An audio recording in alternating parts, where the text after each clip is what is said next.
हजुर नमस्कार है नमस्कार हजुर आज चाहिँ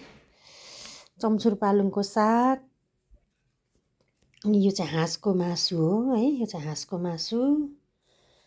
अनि दाल हैन साग त भइहाल्यो अनि टोफु टोफु मटर कोसासित टोफु बनाएको हैन मटर कोसा र टोफु बनाएको म चाहिँ एउटा हातमा मेरो चाहिँ फोन हुन्छ है अनि अप्ठ्यारो हुन्छ के त्यो उसमा राख्यो भने सजिलो हुन्थ्यो है अन्त है आज चम्सुर पालुङको साग अनि सलाद त भइहाल्यो अनि यो हाँसको मासु टोफु अनि यो अचार